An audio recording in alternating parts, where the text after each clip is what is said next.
Manchester United embarrassed at home against Crystal Palace 1-0 at Old Trafford. This has been a very surprising Premier League game week. Manchester United versus Crystal Palace was a fixture I was really sure this is 3 points for Manchester United, and with a good fixture list they've got Brentford, Sheffield United coming up, I thought they'll climb up the table. But now leaving that aside, this is a very bad defeat. It might not be the end of the world. They still have a lot to do, and I think people who are going too much overboard with Erik Ten Hag thing need to be calmed down. You need to give the manager a time, and he's still a very good manager. But yes, he deserves a bit of criticism, constructive criticism for today's performance.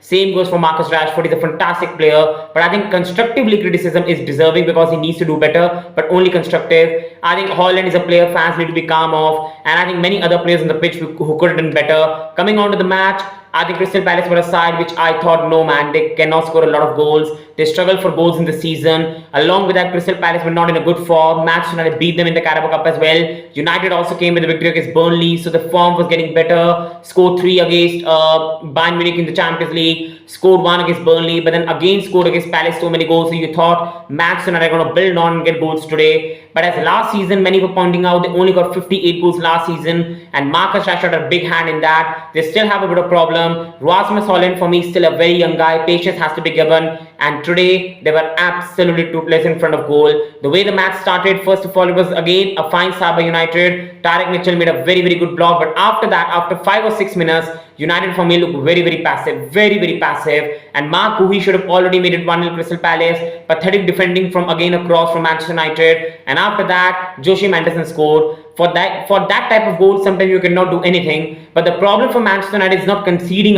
such a fantastic goal. Problem for Manchester United is that they had so much time to come back, but they could not even get one goal. We saw against Nottingham Forest, they were 2-0 down. It gave them a bit of kick at the back, and they came back, they got 3 goals, and they were so motivated. Today we did not see that fire from Manchester United players, that fire to come back, and that is a worry. For Marcus Rashford, my criticism for Marcus Rashford constructively is he is such a fantastic player, such a talented player, but when he gets into the box, he makes so many wrong decisions. Today he had chances to put the ball on the plate, he had chances to make right decision, but he always cut inside. And commentator himself was saying, commentators are people that really criticize someone on the pitch, but commentators themselves were saying Marcus Rashford is trying so many cute passes.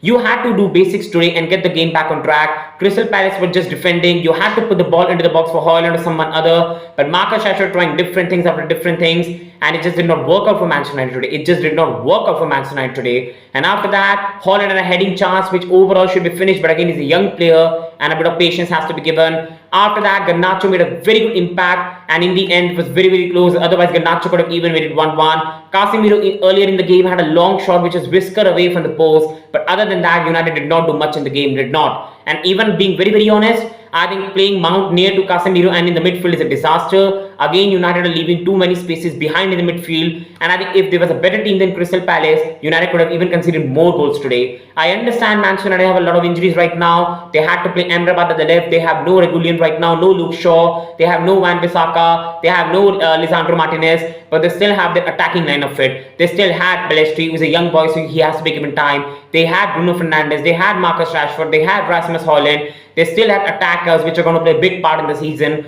and this is very disappointing. Now for Erik Ten Hag and Manchester United, it's not about dwelling on this defeat, not about crying on this defeat. I think they don't need to make this into a negative problem for them. They need to go against Galatasaray, get the job done, and then they play Brentford at Old Trafford, get the job done, and come back after the break, beat Sheffield United, and get the campaign back on track. It's absolutely not over for Manchester United. They still have a lot of matches, they still have good fixture list. They were never title contenders.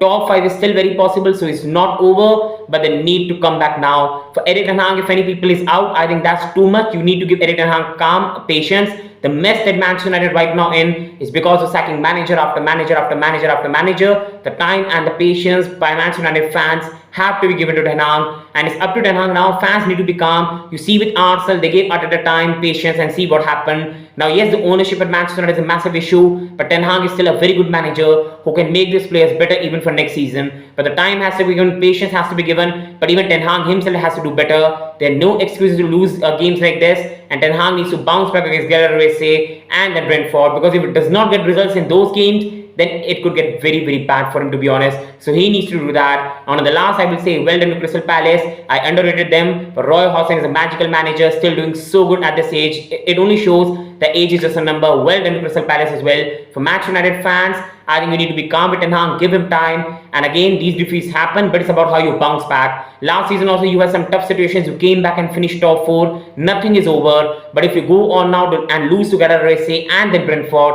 then massive question need to be asked. Please, people, like, subscribe, hit the bell icon. Thank you and wishing you the best. Thank you.